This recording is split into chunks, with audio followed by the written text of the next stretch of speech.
ഹരേ കൃഷ്ണ. ശ്രീമദ് ഭാഗവതം ചതുർത്ഥസ്കന്ധം 22-ാമത്തെ അധ്യായം. അതിലെ 8-ാമത്തെ ശ്ലോകം വരെ എടുത്തു. ബാക്കിയുള്ള ഭാഗങ്ങൾ നമുക്ക് നോക്കാം. അതുവരെയുള്ള ഭാഗങ്ങൾ നമുക്ക് ചൊല്ലി നോക്കാം.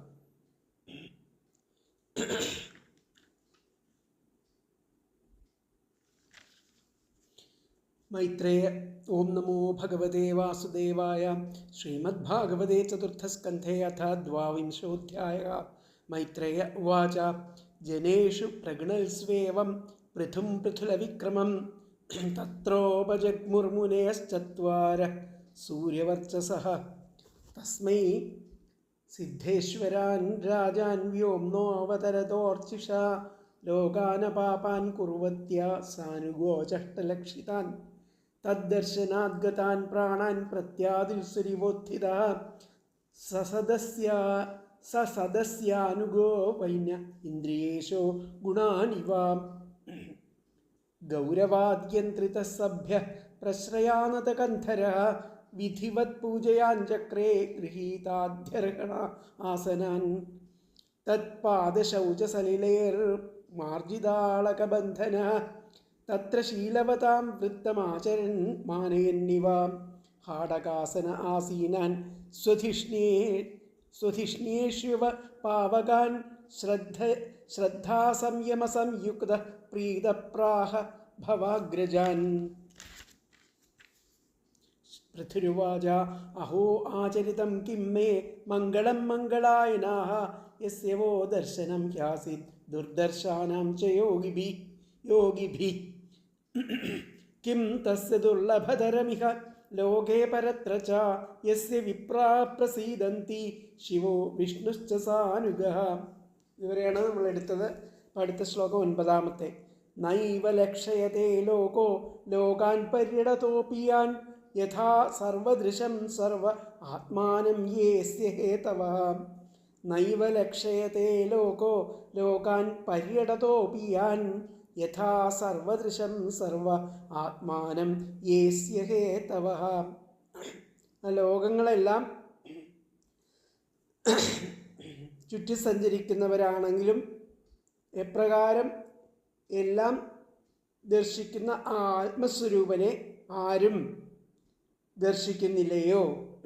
ലോകങ്ങളിലൊക്കെ സഞ്ചരിക്കുന്നുണ്ട്, പക്ഷേ ആ എല്ലാവരെയും കാണുന്ന ആ ആത്മസ്വരൂപനെ ആരും ലക്ഷ്യമാക്കിയിട്ടല്ല അങ്ങനെ പര്യടനം ചെയ്യുന്നത്. അങ്ങനെയുള്ള യാതൊരു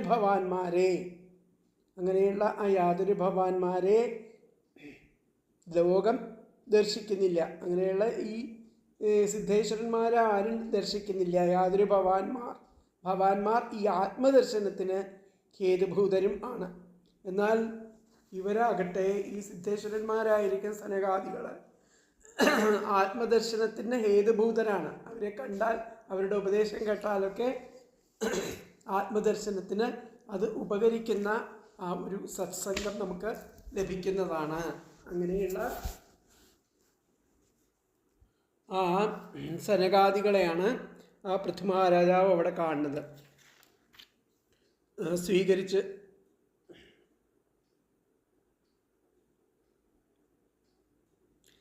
കാണുന്നത്. അപ്പോൾ നൈവലക്ഷയതേ ലോകോ ലോകാൻ പര്യടതോപിയാൻ യഥാ സർവദൃശം സർവ ആത്മാനം യേസ്യ ഹേതവഃ.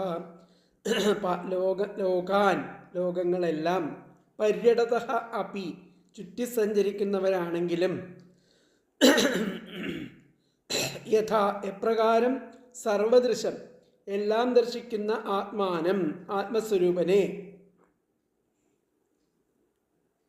സർവേ ആരും ന ലക്ഷയന്തേ തഥാ ദർശിക്കുന്നില്ലയോ അത് പ്രകാരം യാതൊരു ഭവാന്മാരെ ലോകം ന ലക്ഷയതേവ ദർശിക്കുന്നതേയില്ല. യാതൊരു ഭവാന്മാർ അസ്യ ഈ ആത്മദർശനത്തിന് ഹേതവഃ ഹേതുഭൂതരും ആവുന്നു. എന്നോട് പറയാം. ലോകങ്ങളെല്ലാം പര്യടതഃ അപി ചുറ്റി സഞ്ചരിക്കുന്നവരാണെങ്കിലും യഥാ എപ്രകാരം സർവദൃശം എല്ലാം ദർശിക്കുന്ന ആത്മാനം ആത്മസ്വരൂപനെ സർവേ ആരും ന ലക്ഷയന്തേ തഥാ ദർശിക്കുന്നില്ലയോ അത് പ്രകാരം യാൻ യാതൊരു ഭവാന്മാരെ ലോകം ന ലക്ഷയത്തെ ഏവ ദർശിക്കുന്നതേയില്ല. യേ യാതൊരു ഭവാന്മാർ അസ്യ ഈ ആത്മദർശനത്തിന് ഹേതവഃ ഹേതുഭൂതരും ആണ്. ഇതിലത്തെ അന്വയം വന്നിട്ട് ലോകാൻ പര്യടതഃ അപി യഥാ സർവദൃശഃ ആത്മാനം സർവേ ന ലക്ഷയന്തേ തഥാ യാൻ ലോകഃ ന ലക്ഷയത്തെ ഏവ യേ അസ്യ ഹേതവഃ.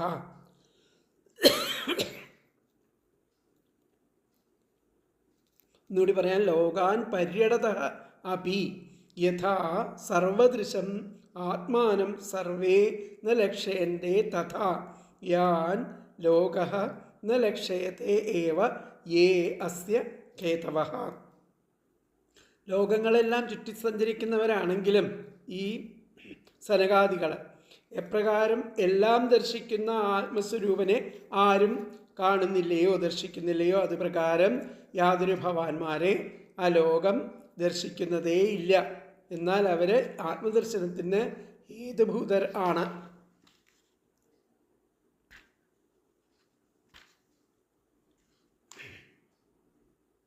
അപ്പോൾ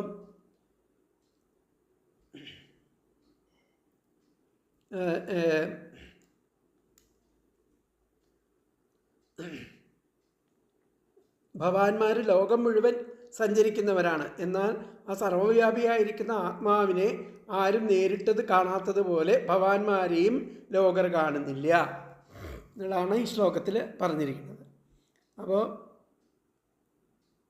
പ്രപഞ്ചഹേതുക്കളായിരിക്കുന്ന ആ മഹത്വാദികൾ സർവവും കാണുന്ന ആത്മാവിനെ എന്ന പോലെ പ്രപഞ്ചഹേതുക്കളായിരിക്കുന്ന മഹത്വാദികൾ സർവവും കാണുന്ന ആ ആത്മാവിനെ എന്ന പോലെ ജനങ്ങൾ ലോകത്തിൽ സർവത്ര സഞ്ചരിച്ചു കൊണ്ടിരിക്കുന്നവരാണെങ്കിലും നിങ്ങളെ കാണുന്നില്ല.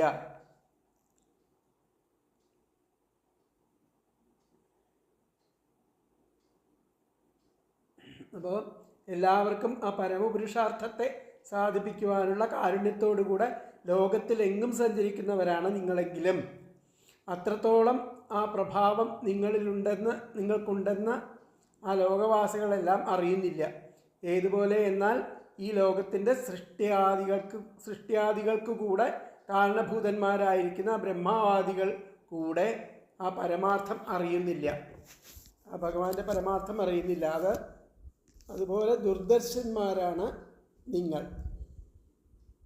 നിങ്ങളെ ആരും കാണുന്നില്ലെന്നർത്ഥം. ആ നിങ്ങളുടെ ദർശനം ഭാഗ്യത്താൽ ലഭിച്ചുവെന്ന് താല്പര്യപ്പെടും.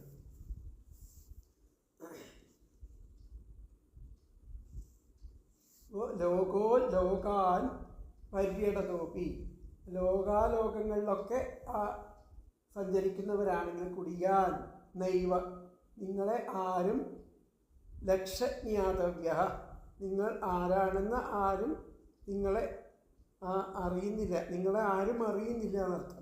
ലോകോ ലോകാൻ പര്യടതോപി ലോകത്തിൽ ആ ലോകങ്ങളിലെല്ലാം സഞ്ചരിച്ചു കൊണ്ടിരിക്കുന്ന യാൻ നിങ്ങളെ നൈവ ലക്ഷജ്ഞാതവ്യ ആരും നിങ്ങളുടെ ലക്ഷ്യത്തെ പറ്റിയിട്ട് അറിയുന്നില്ല. അവർ ആത്മദർശനം ഇതിന് ഹേതുഭൂതരായിട്ടുള്ള ഈ സനകാദികളുടെ ലക്ഷ്യത്തെ പറ്റിയിട്ട് ആരും അറിയുന്നില്ല എന്നുള്ളതാണ് അർത്ഥം. ലോകോ ലോകാൻ പര്യടതോപിയാൻ നൈവ ലക്ഷയതേ. ഇതാണ് ഇതിൻ്റെ വ്യാഖ്യാനമായിട്ട് ഇവിടെ പറഞ്ഞിരിക്കുന്നത്. അപ്പോൾ അടുത്ത ശ്ലോകം നമുക്ക് നോക്കാം. 10ാമത്തെ ശ്ലോകം നമുക്ക് നോക്കാം. അധന അപിതേ ധന്യ സാധവോ ഗൃഹമേധിന യദ്ഗൃഹാഹ്യർഹവര്യാംബു തൃണ ഭൂമീശ്വരാവരാ. പ്രധാനപ്പെട്ട ഒരു ശ്ലോകമാണ്. അധന അപിതേ ധന്യ സാധവോ ഗൃഹമേധിന യദ്ഗൃഹാഹ്യർഹവര്യാംബു തൃണഭൂമീശ്വരാവരാ. ആരുടെ ആ ഗൃഹങ്ങളെ അർഹമായിട്ടുള്ള അതികൾക്ക് വേണ്ടിയിട്ട് വെള്ളം, പുൽപ്പായ, നിലം, സ്വാമി, ഭൃത്യന്മാർ ഇവരോട് കൂടിയിട്ടുള്ളതാണോ ആ സജ്ജനങ്ങളായിരിക്കുന്ന ആ ഗൃഹസ്ഥന്മാർ ധനികരല്ലെങ്കിൽ പോലും ധന്യന്മാരാണ്. അപ്പോൾ ആരുടെ ആ ഗൃഹത്തിൽ യദ്ഗൃഹ ആരുടെ ആ ഗൃഹത്തിൽ സാധുക്കൾ അങ്ങനെ വരികയാണെന്നുണ്ടെങ്കിൽ ആ അതിഥികൾക്ക് വേണ്ടിയിട്ട് വെള്ളം പുത്പായ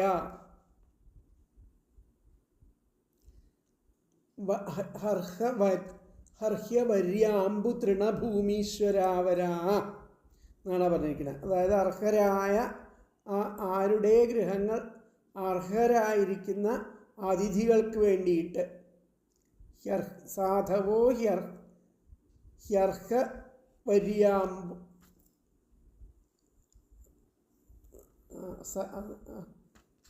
അവർക്ക് വേണ്ടിയിട്ട് അതിഥികൾക്ക് വേണ്ടിയിട്ട് വെള്ളം പുത്പായ നിലം സ്വാമി ഭൃത്യന്മാർ ഇവരോട് കൂടിയതാണോ, അവർക്ക് വേണ്ടിയിട്ടുള്ള എല്ലാ സൗകര്യങ്ങളോടും കൂടിയിട്ടുള്ളതാണോ അങ്ങനെയുള്ള സാധവ സജ്ജനങ്ങളായിരിക്കുന്ന തേ ഗൃഹമേധിന എന്ന് പറഞ്ഞാൽ അങ്ങനെയുള്ള ഗൃഹസ്ഥന്മാർ അധനാഹ അപി ധനികന്മാരല്ലെങ്കിൽ പോലും അവർ ധന്യന്മാരാണല്ലോ എന്നുള്ളതാണ് പറഞ്ഞിരിക്കുന്നത്. അപ്പോൾ അതിലത്തെ പദങ്ങൾ യദ്ഗൃഹ ആരുടെ ഗൃഹങ്ങൾ അർഹവര്യാമ്പുത്രണഭൂമീശ്വരാവരാഹ അർഹരായിരിക്കുന്ന അതിഥികൾക്ക് വേണ്ടി വെള്ളം പുത്പായ നിലം സ്വാമി ഭൃത്യന്മാർ ഇവരോട് കൂടിയതാണോ.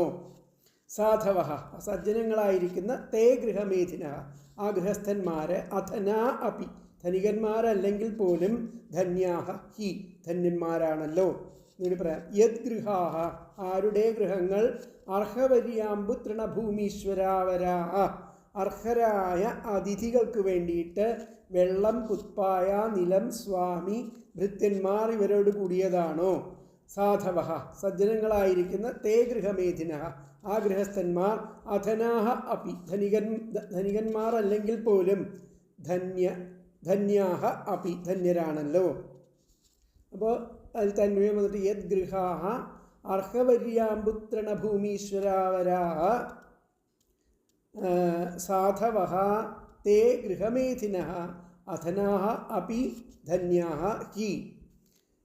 യദ്ഗൃഹാഹ അർഹവര്യാമ്പുത്രണഭൂമീശ്വരാവരാഹ സാധവ തേ ഗൃഹമേധിന അധനാഹ അപി ധന്യാഹ ആരുടെ ഗൃഹങ്ങൾ അർഹരായിരിക്കുന്ന അതിഥികൾക്ക് വേണ്ടിയിട്ട് ഈ വെള്ളം പുത്പായ നിലം സ്വാമി ഭൃത്യന്മാർ ഇവരോട് കൂടിയതാണോ. സജ്ജനങ്ങളായിരിക്കുന്ന ആ ഗൃഹസ്ഥന്മാർ ധനികന്മാരല്ലെങ്കിൽ കൂടി ധന്യന്മാരാണല്ലോ. അപ്പോൾ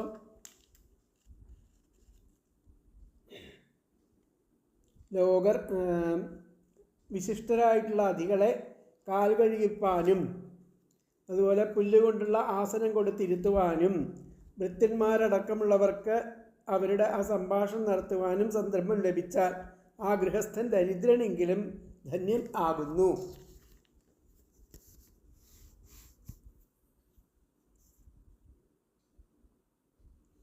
അപ്പോൾ ആരുടെ ഗൃഹങ്ങൾ ആ പൂജ്യന്മാർക്ക് സ്വീകാര്യങ്ങളായിരിക്കുന്ന ആ ജലം തൃണം ഭൂമി ഗൃഹസ്ഥന്മാർ ഭൃത്യന്മാർ മുതലായവയോട് കൂടിയതാണോ ആ ഗൃഹസ്ഥന്മാർ ദരിദ്രരാണെങ്കിലും കൃതാർത്ഥരാവുന്നു. ഏതൊരുത്തരുടെ ഗൃഹങ്ങളിൽ ആ പൂജ്യന്മാർ പ്രവേശിക്കുകയും അവരുടെ ജലത്തെ പാദപ്രക്ഷാളനത്തിനും തൃണം കൊണ്ടുണ്ടാക്കിയിട്ടുള്ള ആസനത്തെ ഇരിക്കുന്നതിനും ആ ഗൃഹനിലത്തെ സ്പർശിപ്പാനും ആ ഗൃഹത്തിലെ ഉടമസ്ഥനോടും ഭൃത്യന്മാരോടും സംഭാഷണാദികൾ ചെയ്യുവാനും ഇടവരുന്നുവോ ആ ഗൃഹസ്ഥാശ്രമികൾ ധനഹീനരാണെങ്കിലും സാധുക്കളും ധനാഢ്യന്മാരുമായിട്ട് ഭവിക്കുന്നു. ഇവിടെ യേഷാം ഗൃഹേ ആരുടെ ഗൃഹത്തിലാണോ ഭവാദൃശാഹ പൂജ്യന്തേ ആരുടെ ഗൃഹത്തിലാണോ അങ്ങയെപ്പോലുള്ളവരെ പൂജ്യന്തേ പൂജിക്കപ്പെടുന്നത് അവർ തേ അധനാ അപി അവർ അധന്മാരാണെങ്കിലും ധനികരല്ലെങ്കിലും ധന്യന്മാരാണ്. യേഷാം ഗൃഹേ ഭവാദൃശാൻ ഭവാന്മാരുടെ പോലെയുള്ള അതിഥികളെ ആരുടെ ഗൃഹത്തിലാണോ പൂജിക്കപ്പെടുന്നത് പൂജ്യന്തേ തേ അധനാ അഭിധന്യാ അവർ ധനികരല്ലെങ്കിലും ധന്യന്മാരാണ്. യേഷാം ഗൃഹേ ഭവാദൃശ പൂജ്യന്തേ തേ അധനാ അപി ധന്യാ. ഇതാണ് ആ ശ്ലോകത്തിൻ്റെ ആ വ്യാഖ്യാനം ആയിട്ട് വരുന്നത്. അപ്പോൾ അടുത്ത ശ്ലോകം നോക്കാം നമുക്ക്. വ്യാലാലയദ്രുമ വൈത്തേ പ്യരിക്താഖില സമ്പദഃ യദ്ഗൃഹാസ്തീർത്ഥപാദീയ പാദതീർത്ഥ വിവർജിതാഃ. വ്യാലാലയദ്രുമാ വൈത്തേ പ്യരിക്താഖില സമ്പദഃ യദ്ഗൃഹാസ്തീർത്ഥപാദീയ പാദതീർത്ഥ വിവർജിതാഃ. യാതൊരു ആഗ്രഹങ്ങളാണോ ആ പാദതീർത്ഥം, ആ തീർത്ഥപാദരായിരിക്കുന്ന വിഷ്ണു ഭക്തന്മാരുടെ പാദതീർത്ഥം ഒഴുകാത്തത്, യാതൊരു ഗ്രഹങ്ങളിലാണോ ആ തീർത്ഥപാദരായിരിക്കുന്ന വിഷ്ണു ഭക്തന്മാരുടെ പാദതീർത്ഥം ഒഴുകാത്തത്, അങ്ങനെയുള്ള ഗ്രഹങ്ങൾ സമ്പത്തുകളൊന്നും തന്നെ വിട്ടുപിരിയാത്തതാണെങ്കിൽ കൂടി അത് പൊത്തിൻ പാമ്പുകൾ താമസിക്കുന്ന വൃക്ഷമാണ്.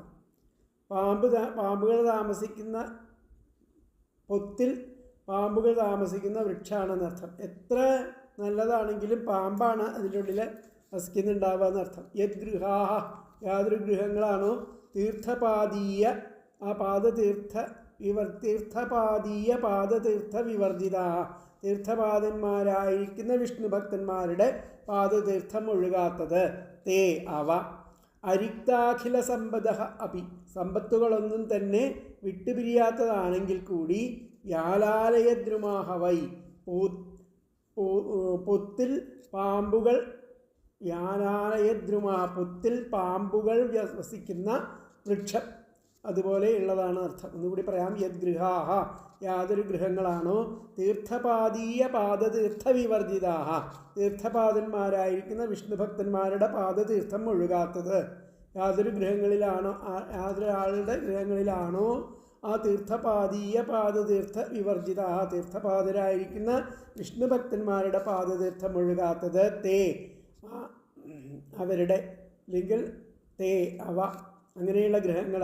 അരിക്താഖില സമ്പദഃ അപി, സമ്പത്തുകളൊന്നും തന്നെ വിട്ടുപിരിയാത്തതാണെങ്കിൽ പോലും, അരിക്താഖില സമ്പദഃ അപി, സമ്പത്തുകളൊന്നും തന്നെ വിട്ടുപിരിയാത്തതാണെങ്കിൽ കൂടി വ്യാലാലയദ്രുമാഹ വൈ, പൊത്തിൽ ആ പാമ്പുകൾ താമസിക്കുന്ന വൃക്ഷമാണ് എന്നാണ് പറയപ്പെടുന്നത്. ഇത്രയ്ക്കും അതുകൊണ്ട് വിഷമം ഉണ്ടാവുന്നതാണ്. അപ്പോൾ എന്താ ഇവിടെ പറഞ്ഞിരിക്കുന്നത്?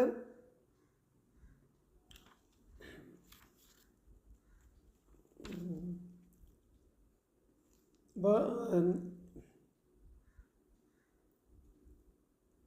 ആ ധന്യം ആയിരിക്കുന്ന ആ ഗൃഹങ്ങളിലെ ആരാധനാസ്ഥലങ്ങളിലെ ആ സജ്ജനങ്ങൾ, അങ്ങനെയുള്ള ഗ്രഹങ്ങളിലെ ആരാധനാസ്ഥലങ്ങളിൽ സജ്ജനങ്ങൾ നമിക്കുന്നു. ഇങ്ങനെ സജ്ജനങ്ങളുടെ ആഗമം ആ ഗൃഹസ്ഥരെ ധന്യരാക്കുന്നു. അപ്പോൾ തീർത്ഥപാദനായിരിക്കുന്ന മഹാവിഷ്ണുവിൻ്റെ ഭക്തന്മാരുടെ പാദതീർത്ഥം പതിക്കാത്ത ഗൃഹങ്ങൾ സമ്പൽ സമൃദ്ധങ്ങളാണെങ്കിൽ പോലും പാമ്പുകൾ താമസിക്കുന്ന പൊത്തുകളോടുകൂടിയ വൃക്ഷങ്ങൾക്ക് തുല്യമാണ്. അപ്പോൾ ആദ്യത്തെ കഴിഞ്ഞ ശ്ലോകത്തിൽ പറഞ്ഞു, എന്താണ്, വിശിഷ്ടരായിരിക്കുന്ന അതികളെ കാൽ കഴിപ്പാനും പുല്ലുകൊണ്ടുള്ള ആസനം കൊടുത്തിരുത്തുവാനും ഭൃത്യന്മാരടക്കമുള്ളവർക്ക് അവരുമായിട്ട് സംഭാഷണം നടത്തുവാനും ഒക്കെ സന്ദർഭം ലഭിച്ചാൽ ആ ഗൃഹസ്ഥൻ ധനികനല്ലെങ്കിലും അവൻ ധന്യനാകുന്നു എന്നു. ആ ഗൃഹങ്ങളിലെ ആരാധനാസ്ഥലങ്ങളിൽ സജ്ജനങ്ങൾ നമിക്കുന്നു. അങ്ങനെയുള്ളവരുടെ ആ ഗൃഹസ്ഥൻ്റെ ആരാധനാലയങ്ങളിലെ സജ്ജനങ്ങൾ നമിക്കുന്നു. ഇങ്ങനെ ആ സജ്ജനങ്ങളുടെ ആഗമം ആ ഗൃഹസ്ഥരെ ധന്യരാക്കുന്നു. അപ്പോൾ സജ്ജനങ്ങളായിട്ടുള്ളവരെ ആ ഗൃഹസ്ഥരെ, അത്തരത്തിൽ ധന്യരായിരിക്കുന്ന ഗൃഹസ്ഥരെ പ്രാപിക്കുന്നു. അപ്പോൾ അങ്ങനെയുള്ള സന്ദർഭം ലഭിച്ചാൽ ആ ഗൃഹം വളരെ ധന്യമാണെന്നർത്ഥം. അപ്പോൾ തീർത്ഥപാദനായിരിക്കുന്ന മഹാവിഷ്ണുവിൻ്റെ ഭക്തന്മാരുടെ പാദതീർത്ഥം പതിക്കാത്ത ആ ഗൃഹങ്ങൾ എത്രത്തോളം സമ്പൽ സമൃദ്ധമാണ് എന്നുണ്ടെങ്കിൽ പോലും അത് പാമ്പുകൾ താമസിക്കുന്ന പൊത്തുകളോടുകൂടിയ വൃക്ഷങ്ങൾക്ക് തുല്യമാണ്. എന്ന് വെച്ച് കഴിഞ്ഞാൽ അങ്ങനെയുള്ള ഗ്രഹങ്ങളിൽ പോവാൻ പേടിക്കണം എന്നർത്ഥം. വിഷം ഇങ്ങോട്ട് പകരും എന്നർത്ഥം. അപ്പോൾ ഇവിടെ വന്നിട്ട്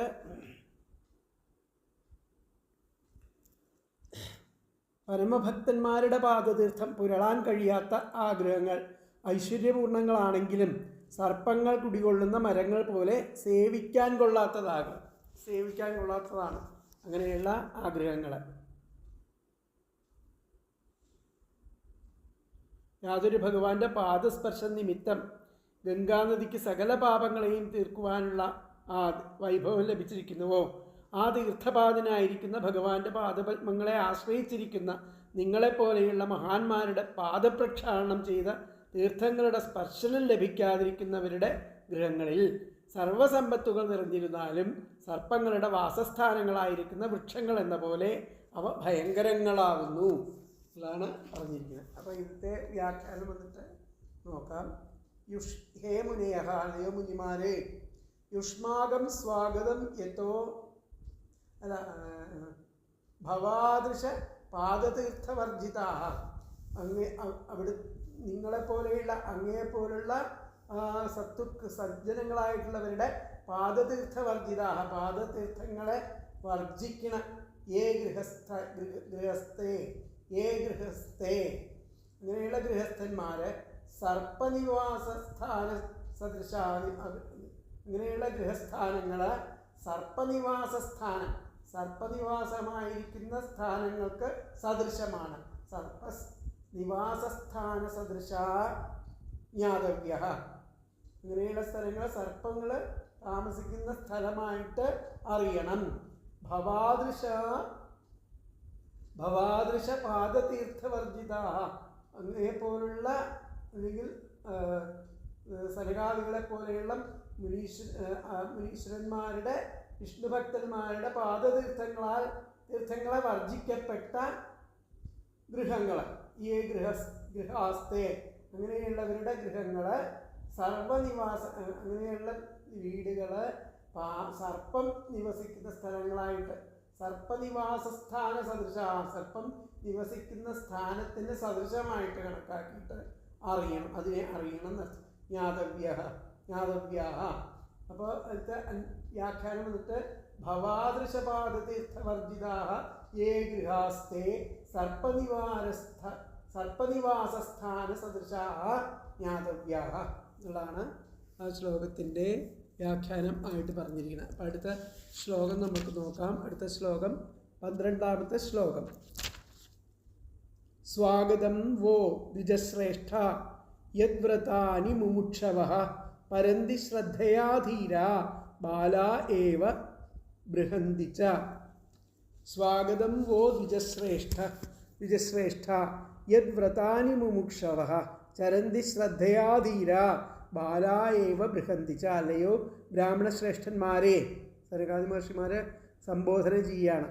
ഭവാന്മാർക്ക് സ്വാഗതം. സ്വാഗതം വോ ദ്വിജശ്രേഷ്ഠ, അല്ലയോ ദ്വിജശ്രേഷ്ഠന്മാരെ നിങ്ങൾക്ക് സ്വാഗതം. യാതൊരു ഭവാന്മാർ ബാലാഹ ഏവ ബാലന്മാരായി ബാലന്മാരായിട്ടിരിക്കെ തന്നെ ധീരാഹ ധീരന്മാരും മുമുക്ഷവാഹ മോക്ഷേച്ഛുക്കളും ആയിട്ട് ബൃഹത്തുക്കളായിരിക്കുന്ന ആ വ്രതങ്ങളെ ശ്രദ്ധയോടെ അനുഷ്ഠിക്കുന്നുവല്ലോ. വലിയ ആത്മനിഷ്ഠ എന്നുള്ള വ്രതത്തെ അനുഷ്ഠിച്ചു കൊണ്ടിരിക്കുന്നവരാണ് ആ സനകാദികൾ. അപ്പോൾ അവരോട് പറയണം, അല്ലയോ ദ്വിജശ്രേഷ്ഠന്മാരെ നിങ്ങൾക്ക് സ്വാഗതം. യാതൊരു അങ്ങനെയുള്ള നിങ്ങളെപ്പോലെയുള്ള ഭവാന്മാർ വളരെ കുട്ടികളായിരിക്കുമ്പോൾ തന്നെ ധീരന്മാരും മോക്ഷേച്ഛുക്കളും മോക്ഷത്തെ ഇച്ഛിക്കുന്നവരും അതുപോലെ ഇതുപോലുള്ള വലിയ ബൃഹത്തുക്കളായിട്ടുള്ള ഈ ആത്മനിഷ്ഠ എന്നുള്ള ആ വ്രതം, ആ ബൃഹത്തുക്കളായിട്ടുള്ള വ്രതങ്ങളെ അനുഷ്ഠിച്ച് ശ്രദ്ധയോടെ അനുഷ്ഠിക്കുന്നവരും ആണല്ലോ പറയുകയാണ്. അപ്പോൾ ഹേ ദ്വിജശ്രേഷ്ഠ, അല്ലയോ ബ്രാഹ്മണശ്രേഷ്ഠന്മാരെ, വഹ സ്വാഗതം ഭവാന്മാർക്ക് സ്വാഗതം. വഹ എന്ന് പറഞ്ഞാൽ ഭവാന്മാർക്ക് സ്വാഗതം, നിങ്ങൾക്ക് സ്വാഗതം. യാതൊരു ഭവാന്മാർ ബാലാഹ ഏവ ബാലന്മാരായിരിക്കെ തന്നെ ധീരാഹ ധീരന്മാരും മുമുക്ഷവഹ മോക്ഷേച്ഛുക്കളുമായിട്ട് ബൃഹത്തുക്കളായിരിക്കുന്ന വ്രതാനി ആ വ്രതങ്ങളെ ശ്രദ്ധയോടെ ചരന്തി അനുഷ്ഠിക്കുന്നവരാണല്ലോ. ഒന്നുകൂടി പറയാം, ഹേ ദ്വിജശ്രേഷ്ഠ, അല്ലയോ ബ്രാഹ്മണശ്രേഷ്ഠന്മാരെ, വഹ സ്വാഗതം, ഭവാന്മാർക്ക് സ്വാഗതം. യത് യാതൊരു ഭവാന്മാർ, ബാലാഹ ഏവ ബാലന്മാരായിരിക്കെ തന്നെ, ധീരാഹ ധീരന്മാരും, മുമുക്ഷവഹ മോക്ഷച്ചുക്കളുമായിട്ട്, ബൃഹന്തി ബൃഹത്തുക്കളായിരിക്കുന്ന വ്രതാനി വ്രതങ്ങളെ, ശ്രദ്ധയാ ശ്രദ്ധയോടെ, ചരന്തി അനുഷ്ഠിക്കുന്നുവല്ലോ. തന്മേ വന്നിട്ട് ഹേ ദ്വിജശ്രേഷ്ഠാഹ വഹ സ്വാഗതം. യത് ബാലാനാം ഏവ ധീരാഹ മുമുക്ഷവഃ ബൃഹന്തി വ്രതാനി ശ്രദ്ധയാ ച ചരന്തി. ഇതുകൂടെ പറയാം. ഹേ ദ്വിജശ്രേഷ്ഠാഹ വഹ സ്വാഗതം. യത് ബാലാഹ ഏവ ധീരാഹ മുമുക്ഷവഃ ബൃഹന്തി വ്രതാനി ശ്രദ്ധയാ ച ചരന്തി. അല്ലയോ ബ്രാഹ്മണശ്രേഷ്ഠന്മാരായവരെ, ഭവാന്മാർക്ക് സ്വാഗതം. യാതൊരു ഭവാന്മാർ ബാലന്മാരായിരിക്കെ തന്നെ ധീരന്മാരും മുമുക്ഷുക്കളുമായിട്ട് ബൃഹത്തുക്കളായ ആ വ്രതങ്ങളോടെ ശ്രദ്ധയോടെ അനുഷ്ഠിക്കുന്നുവല്ലോ.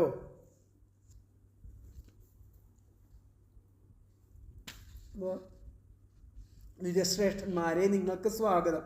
ബാലന്മാരെപ്പോലെ അഹങ്കാരരഹിതരായ നിങ്ങൾ മുമുക്ഷുക്കളും ധീരന്മാരുമായിട്ട് മഹത്തായ ബ്രഹ്മചര്യാദി വ്രതങ്ങൾ അനുഷ്ഠിക്കുന്നു. ഹേ ബ്രാഹ്മണോത്തമന്മാരെ, യാതൊന്നു ഹേതുവായിട്ട് നിങ്ങൾ ബാല്യം മുതൽക്ക് തന്നെ ഇന്ദ്രിയങ്ങളെ ജയിച്ചവരും മോക്ഷത്തിനായിട്ട് കാക്ഷിക്കുന്നവരും ആയിട്ട് അനൈഷ്ഠിക ബ്രഹ്മചാരികളായിരിക്കുന്നുവോ, ആ നിങ്ങളുടെ ആഗമനം ഏറ്റവും മംഗളമായിരിക്കുന്നു. അതിനാൽ ഞാൻ നിഷ്പാപനും കൃതാർത്ഥനുമായെന്ന് സാരം. ഇന്നത്തെ വ്യാഖ്യാനം. ഹേ മുനയഃ, അല്ലയോ മുനിമാരെ, യുഷ്മാകം നിങ്ങൾക്ക് സ്വാഗതം. യുഷ്മാകം സ്വാഗതം, നിങ്ങൾക്ക് സ്വാഗതം. യതോ ബാലാ ഏവ, ബാലന്മാരായിരിക്കെ തന്നെ, യൂയം വ്രതാനി ഇത്തരത്തിലുള്ള വ്രതങ്ങൾ, ഇപ്രകാരം വലിയ വ്രതങ്ങൾ അനുഷ്ഠിച്ച് ചരഥ സഞ്ചരിക്കുന്നു. യുഷ്മാകം. ഹേ മുനയഃ, യുഷ്മാകം സ്വാഗതം, അല്ലയോ മുനിമാരെ, നിങ്ങൾക്ക് സ്വാഗതം. യതോ ബാല, കുട്ടികളാണെങ്കിൽ പോലും, ഏവയൂയം നിങ്ങളെല്ലാവരും, വ്രതാനി ചരഥ വ്രതം എടുത്തുകൊണ്ട് സഞ്ചരിക്കുന്നു. അപ്പോൾ ഹേ മുനയഃ യുഷ്മാകം സ്വാഗതം, യതോ ബാല ഏവ യൂയം വ്രതാനി ചരഥ ഉള്ളതാണ്. സ്വാഗതം വോ ദ്വിജശ്രേഷ്ഠ, യദ് വ്രതാനി മുമുക്ഷവഃ ചരന്തി ശ്രദ്ധയാ ധീരാ ബാലാ ഏവ ബൃഹന്തി ച. 13ാമത്തെ ശ്ലോകം. കച്ചിന്ന കുശലം നാഥ ഇന്ദ്രിയാർത്ഥാർത്ഥവേദിനാം വ്യസനാവാപ ഏതസ്മിൻ പതിതാനാം സ്വകർമ്മഭിഃ. കച്ചിന്ന കുശലം നാഥ ഇന്ദ്രിയാർത്ഥാർത്ഥവേദിനാം വ്യസനാവാപ ഏതസ്മിൻ പതിതാനാം സ്വകർമ്മഭിഃ. അല്ലയോ നാഥന്മാരെ, സ്വകർമ്മങ്ങളാൽ ആ വ്യസനങ്ങളുടെ ഈറ്റില്ലം ആയിരിക്കുന്ന ഇതിൽ പതിച്ചവരും, അതുപോലെ ആ ഇന്ദ്രിയ സുഖങ്ങളെ പുരുഷാർത്ഥങ്ങളായിട്ട് ധരിച്ചവർക്കും ആയിരിക്കുന്ന ആയവരും ആയ അടിയങ്ങൾക്ക് ക്ഷേമം ഉണ്ടാകുമോ? അല്ലയോ നാഥന്മാരെ, ആ സനകാദികളെ സംബോധന ചെയ്തു. അല്ലയോ നാഥന്മാരെ, സ്വകർമ്മഭി, ആ സ്വന്തം കർമ്മങ്ങളാൽ വ്യസനങ്ങളുടെ ഈറ്റില്ലമായ ഈ ശരീരത്തിൽ പതിച്ചവരും.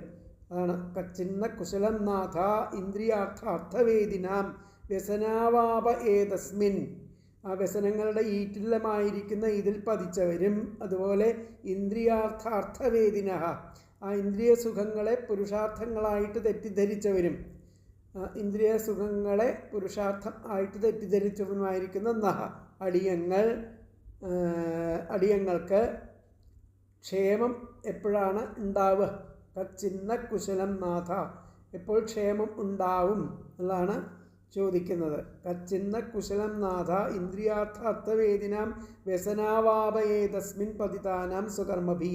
അല്ലയോ നാഥന്മാരെ, സ്വകർമ്മഭി, സ്വന്തം കർമ്മങ്ങളാൽ, ഏതസ്മിൻ വ്യസനാവാപേ, വ്യസനങ്ങളുടെ ഈറ്റില്ലമായ ഈ ശരീരത്തിൽ, പതിതാനാം പതിച്ചവരും, ഇന്ദ്രിയാർത്ഥാർത്ഥവേദിനാം ഇന്ദ്രിയ സുഖങ്ങളെ പുരുഷാർത്ഥങ്ങളായിട്ട് തെറ്റിദ്ധരിച്ചവരുമായിരിക്കുന്ന അടിയങ്ങൾക്ക് കുശലം കച്ചിൽ ക്ഷേമം എപ്പോഴാണ് ഉണ്ടാകുന്നത്, ക്ഷേമമുണ്ടാകുമോ എന്നുള്ളതാണ്. ഒന്നുകൂടി പറയാനത്തെ പദങ്ങളെ ഹേ നാഥ അല്ലയോ നാഥന്മാരെ, സ്വകർമ്മഭിഹി സ്വന്തം കർമ്മങ്ങളാൽ ഏതസ്മിൻ വ്യസനാവാപേ ആ വ്യസനങ്ങളുടെ ഈറ്റില്ലമായിരിക്കുന്ന ഇതിൽ പതിതാനാം പതിച്ചവരും ഇന്ദ്രിയാർത്ഥാർത്ഥവേദിനാം ഇന്ദ്രിയ സുഖങ്ങളെ പുരുഷാർത്ഥങ്ങളായിട്ട് തെറ്റിദ്ധരിച്ചവരും ആയ നഹ അടിയങ്ങൾക്ക് കുശലം കച്ചിൽ ക്ഷേമമുണ്ടാകുമോ.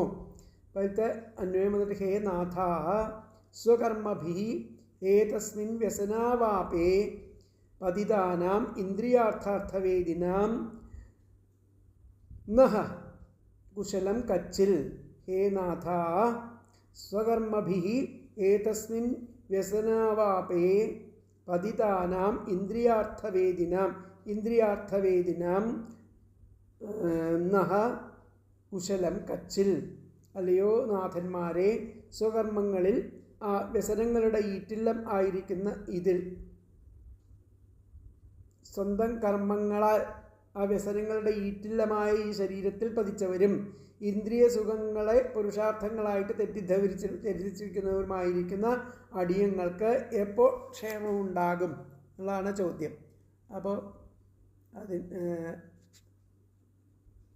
നാഥന്മാരെ വെറും ഇന്ദ്രിയാർത്ഥങ്ങളെ പരമപുരുഷാർത്ഥമായിട്ട് തെറ്റിദ്ധരിച്ച ദുഃഖാസ്പദമായിരിക്കുന്ന ഈ സംസാരത്തിൽ ആ പൂർവജന്മത്താൽ പതനം വന്ന ഞങ്ങൾക്ക് കുശലം എന്നാണ് ഉണ്ടാകുക. കുശലം എന്നൊന്ന്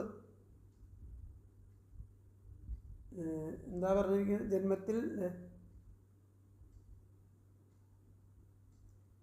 കുശലം എന്നൊന്നുണ്ടോ എന്നുള്ളതാണ് ചോദിക്കുന്നത്.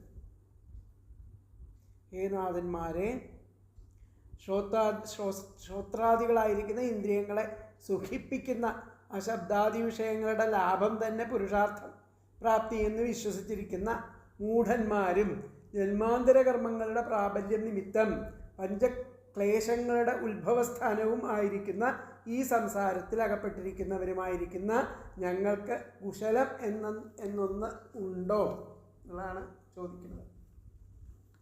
അപ്പോൾ ഹേ നാഥ അല്ലയോ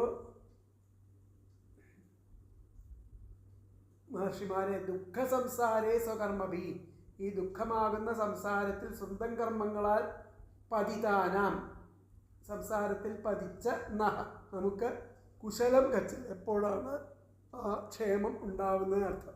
ഹേ നാഥ ദുഃഖ സംസാരേ സ്വകർമ്മഭി അല്ലയോ നാഥ ഈ സംസാരത്തിലെ ദുഃഖ സംസാരത്തിലെ സ്വന്തം കർമ്മങ്ങളാൽ പതിതാനാം പതിച്ചിരിക്കുന്ന നഹ നമുക്ക് കുശലം കച്ചിൽ ക്ഷേമം എന്നൊന്നുണ്ടോ. അപ്പോൾ ഹേ നാഥ ദുഃഖ സംസാരേ സ്വകർമ്മഭി പതിതാനാം നഹ കുശലം കച്ചിൽ എന്നാണ് ഇതിലത്തെ ആ വ്യാഖ്യാനം. അപ്പോൾ അടുത്ത ശ്ലോകം നമുക്ക് നോക്കാം. 14 ഭവൽസു കുശല പ്രശ്ന ആത്മാരാമേഷു നേഷ്യത്തെ കുശലാകുശലായത്ര ന സന്ധി മധിവൃത്തയഃ. ഭവത്സു കുശല പ്രശ്ന ആത്മാരാമേഷു നേഷ്യത്തെ കുശലാകുശലായത്ര ന സന്ധി മധിവൃത്തയഃ. ആത്മാവിൽ തന്നെ ആനന്ദം കണ്ടെത്തുന്നവരായിരിക്കുന്ന ആ ഭവാന്മാരുടെ ഈ വിഷയത്തിൽ ആ കുശലാന്വേഷണം ചോദിക്കുന്നത് അഭികാമ്യം അല്ല.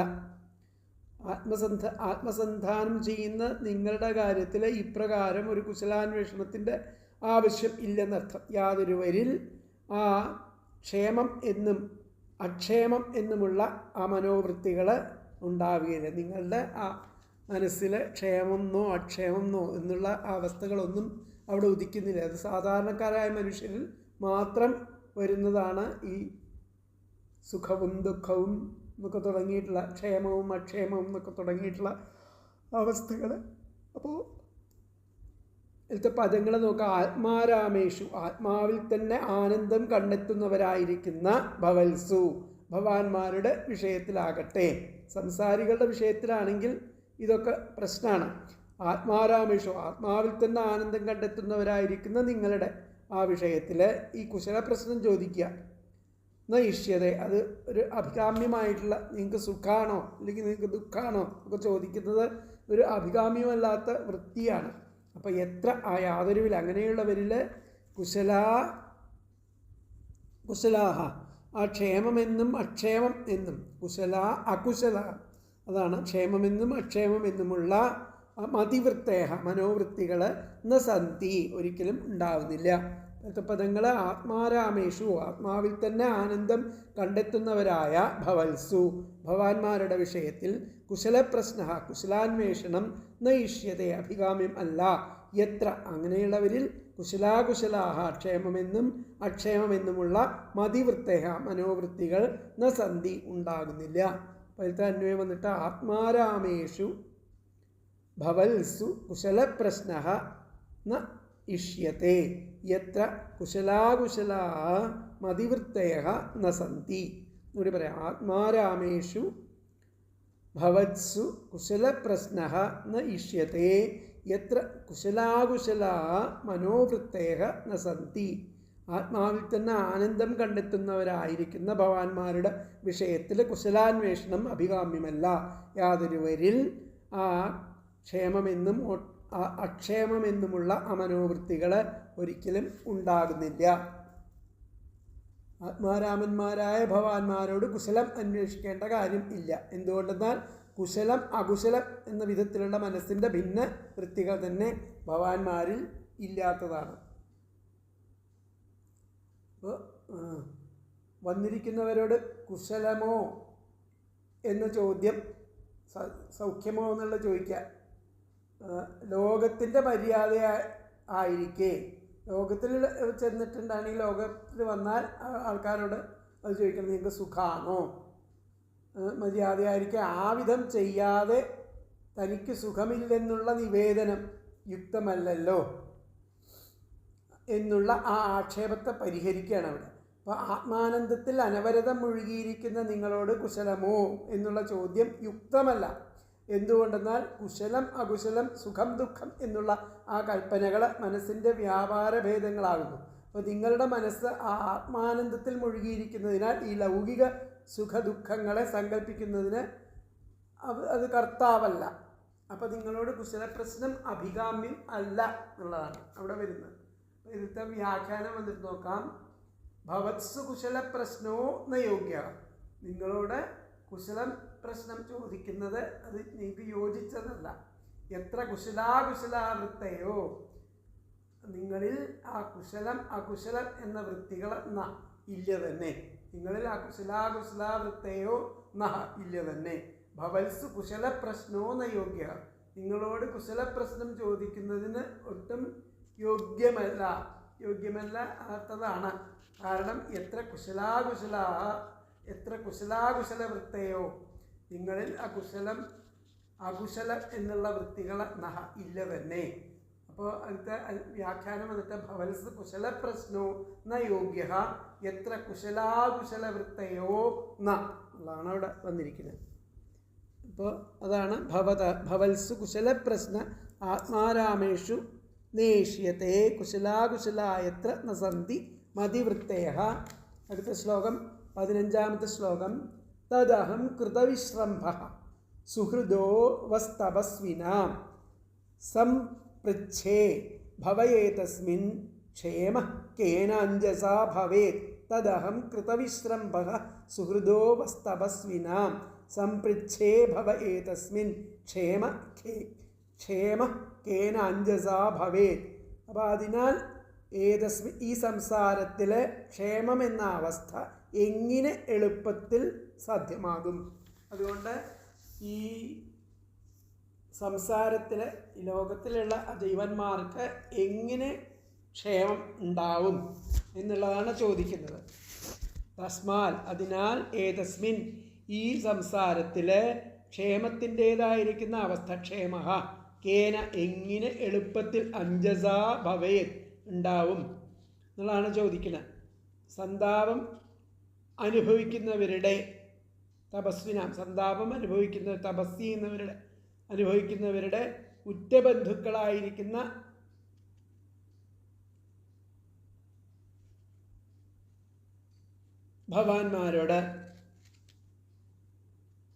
ഭവാന്മാരോട് വിശ്വാസത്തോടു കൂടിയ ഞാൻ ചോദിക്കുകയാണ്. അപ്പോൾ ഇങ്ങനെ തപിക്കുന്ന ജനങ്ങളോട്, ആ കാരുണ്യം ഉള്ള ഭവാന്മാരോട് ഞാൻ വളരെ വിശ്വാസത്തോടു കൂടിയിട്ട് ചോദിക്കുകയാണെന്നർത്ഥം. അപ്പോൾ അതിലത്തെ പദങ്ങൾ നോക്കാം. തത് തസ്മാത്, അതിനാൽ, തദഹം ഞാൻ, ഏതസ്മിൻ ഭവേ ഈ സംസാരത്തിൽ,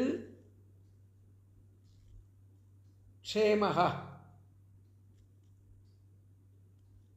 ഈ സംസാരത്തിൽ ക്ഷേമമെന്ന അവസ്ഥ, കേന എങ്ങനെ, അഞ്ജസ എളുപ്പത്തിൽ, ഭവേത് സാധ്യമാകും എന്ന്, തപസ്വിനാം സന്താപം അനുഭവിക്കുന്നവരുടെ, സുഹൃദഃ ഉറ്റബന്ധുക്കളായിരിക്കുന്ന, വഹ ഭവാന്മാരോട്, കൃതവിശ്രംഭ വിശ്വാസത്തോടുകൂടിയ, അഹം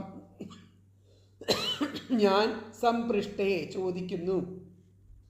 ഒന്നുകൂടി പറയാൻ. തത് തസ്മാത് അതിനാൽ, ഏതസ്മിൻ ഭവേ ഈ സംസാരത്തിൽ, ക്ഷേമഃ ക്ഷേമമെന്ന അവസ്ഥ, കേന എങ്ങനെ, അഞ്ജസ ഭവേത് എങ്ങനെ ഉണ്ടാകും സാധ്യമാകും, തദഹം കൃതവിശ്രംഭ ഞാൻ വിശ്വാസത്തോടുകൂടി, സുഹൃദഃ ഉറ്റബന്ധുക്കളായിരിക്കുന്ന ഭവാന്മാരോട് ചോദിക്കുകയാണ്. വസ്തപസ്വിനാം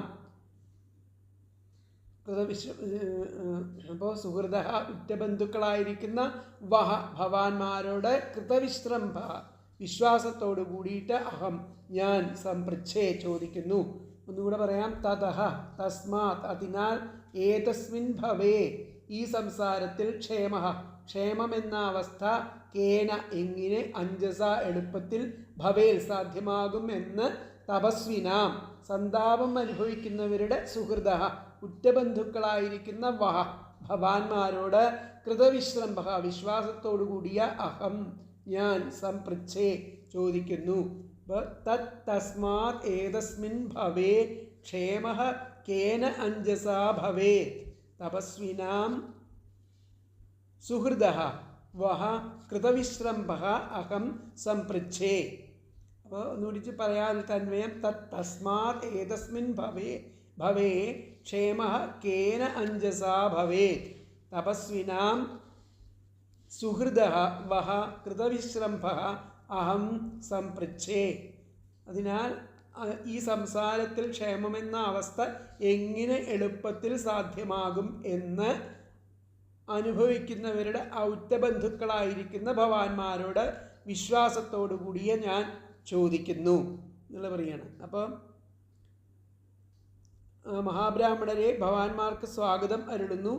ഭവാന്മാർ ബാലന്മാരെ ആയിരിക്കെ തന്നെ മോക്ഷേച്ഛുക്കളായിട്ട് ആ ധീരതയോടും ശ്രദ്ധയോടും കൂടി മഹാവ്രതങ്ങൾ അനുഷ്ഠിച്ചു കൊണ്ടിരിക്കുന്നതാണല്ലോ. എന്നാൽ ഞങ്ങളുടെ അവസ്ഥ കേവലം വ്യത്യസ്തമാണ്. ഇന്ദ്രിയപ്രീതിയാണ് പുരുഷാർത്ഥങ്ങൾ എന്ന് തെറ്റിദ്ധരിച്ച്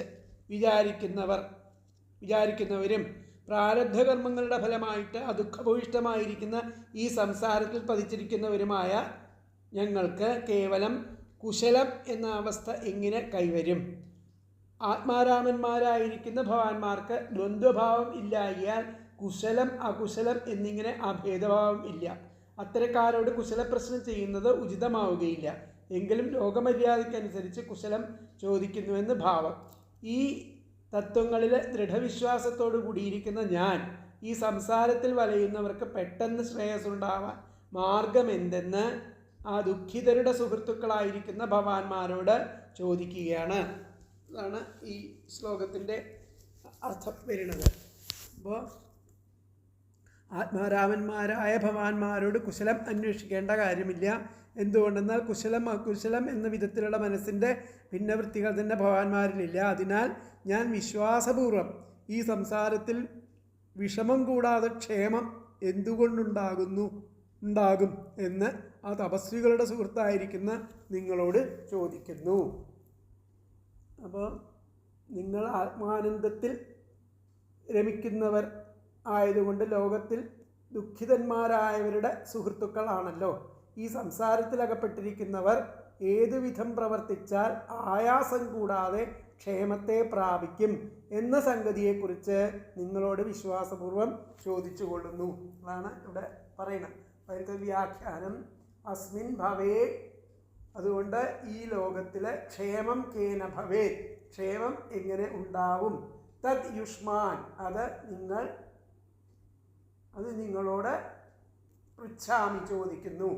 അസ്മിൻ ഭവേ, അതുകൊണ്ട് ഈ ലോകത്തിൽ ക്ഷേമം കേന ഭവേ, ക്ഷേമം എപ്രകാരം എളുപ്പത്തിൽ ഉണ്ടാവും എന്നുള്ള കാര്യത്തെപ്പറ്റി യുഷ്മാൻ പൃച്ഛാമി, നിങ്ങളോട് ചോദിക്കുന്നു. അതിൻ്റെ വ്യാഖ്യാനം വന്നിട്ട് അസ്മിൻ ഭവേ ക്ഷേമം കേന ഭവേ തത് യുഷ്മാൻ പൃച്ഛാമി. അപ്പോൾ അടുത്ത ശ്ലോകം 16ാമത്തെ ശ്ലോകം. വ്യക്തമാത്മവദാമാത്മാ ഭഗവാൻ ആത്മഭാവനഃ സ്വാനാം അനുഗ്രഹായേമാം സിദ്ധരൂപീ ചരത്യജഃ. വ്യക്തമാത്മവദാമാത്മാ ഭഗവാൻ ആത്മമായയാ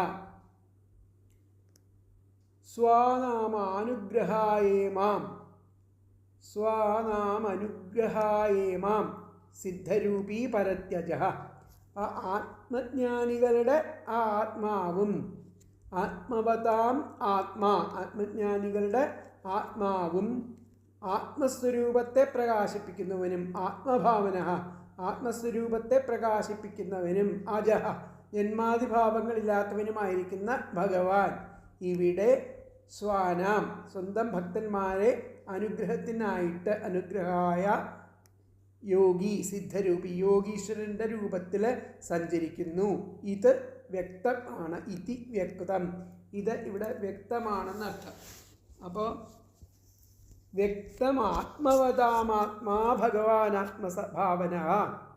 ആ ആത്മവതാം ആത്മജ്ഞാനികളുടെ ആത്മാവും ആത്മഭാവന ആത്മസ്വരൂപത്തെ പ്രകാശിപ്പിക്കുന്നവനും അജഹ ജന്മാദിഭാവങ്ങളില്ലാത്തവനുമായിരിക്കുന്ന ഭഗവാൻ ഇമാം ഇവിടെ സ്വാനാം സ്വഭക്തന്മാരുടെ അനുഗ്രഹത്തിനായിട്ട് സിദ്ധരൂപി യോഗീശ്വരന്മാരുടെ രൂപത്തിൽ ചരതി സഞ്ചരിക്കുന്നു.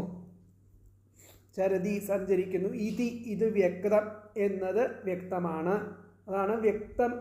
ഇവിടെ വ്യക്തമാണ്. ആത്മവതാം ആത്മജ്ഞാനികളുടെ ആത്മാവായിരിക്കുന്ന ആത്മസ്വരൂപത്തെ പ്രകാശിപ്പിക്കുന്ന ഭഗവാൻ ആത്മഭാവന സ്വാനാം അനുഗ്രഹായേമാം സ്വന്തം ആ ഭക്തന്മാരുടെ സ്വാനാം ഇമാം ഇവിടെ സ്വാനാം ഇവിടെ സ്വന്തം ഭക്തന്മാരുടെ അനുഗ്രഹായേമാം അനുഗ്രഹത്തിനായിട്ട് ഇവിടെ സിദ്ധരൂപി ആ ഈശ്വരന്മാരുടെ രൂപത്തിൽ നിങ്ങൾ ആ യോഗീശ്വരന്മാരുടെ രൂപത്തിൽ ചരതി നിങ്ങൾ സഞ്ചരിക്കുകയാണ്. ഈ സനകാദി മഹർഷീശ്വരന്മാർ ആ ഭഗവാന്റെ തന്നെ അവതാരങ്ങളായിട്ടുള്ളവരാണ്. അതുകൊണ്ട് അവർ ആ ഭഗവാൻ തന്നെയാണ്.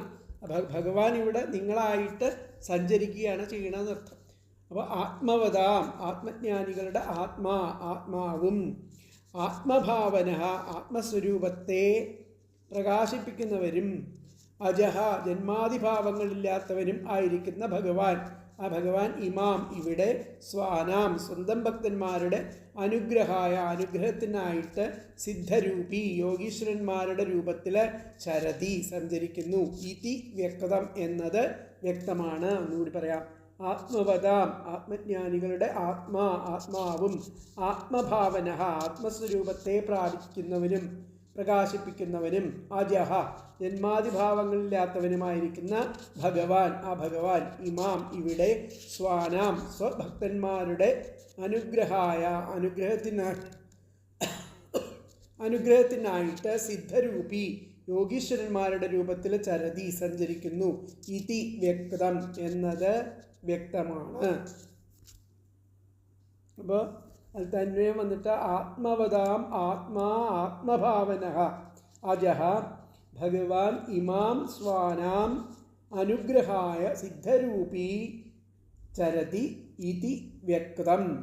ഒന്നുകൂടി പറയാം. ആത്മവതാം ആത്മഭാവന അജഹ ഭഗവാൻ ഇമാം സ്വാനാം അനുഗ്രഹായ സിദ്ധരൂപി ചരതി ഇതി വ്യക്തം.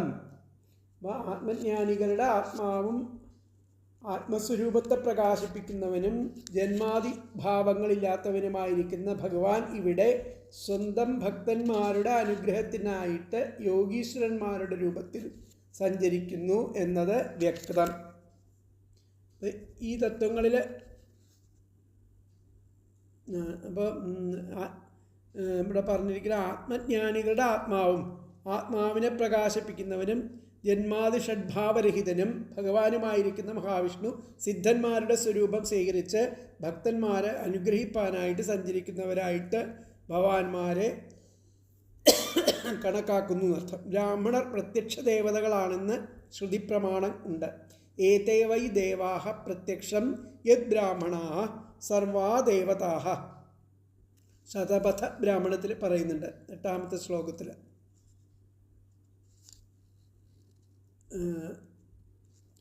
പൊത്തുകളിൽ നിറയെ പാമ്പുകളുള്ള ഒരു വൃക്ഷത്തിൻ്റെ സമീപത്ത് ആരും ചെല്ലുകയില്ല. സജ്ജനങ്ങളെ ആദരിക്കാത്ത ഗൃഹങ്ങൾ അപ്രകാരം ഭയാനകങ്ങളാണെന്ന് അർത്ഥം. സനകാദികൾക്ക് എന്നും 5 വയസ്സ് ആകയാലാണ് അവരെ ബാലന്മാരെന്ന് വിശേഷിപ്പിക്കുന്നത്. ആദ്യമേ തന്നെ ചെയ്യേണ്ടതായിരിക്കുന്ന സ്വാഗതവാക്യവും കുശലപ്രശ്നവും ഒരു മുഖവുര കഴിഞ്ഞ് ചെയ്യുവാൻ കാരണം അവർക്ക് യാതൊന്നും ആവശ്യം ഇല്ലാത്തതിനാലാണെന്ന് ആ 14ാമത്തെ ശ്ലോകത്തിൽ വ്യക്തമാക്കുകയാണ്. ബ്രാഹ്മണരോട് കുശലമാണ് ചോദിക്കേണ്ടത്. ബ്രാഹ്മണം കുശലം പൃച്ഛേൽ ക്ഷത്രബന്ധു അനാമയം വൈശ്യം ക്ഷേമം സമാഗമ്യ ശൂദ്രം ആരോഗ്യമേവച. ഇങ്ങനെയൊക്കെ മനുസ്മൃതിയിൽ പറയുന്നുണ്ട്. സുഹൃദോവസ്തപസ്വിനാം എന്നത് 2 വിധം വ്യാഖ്യാനിക്കാം.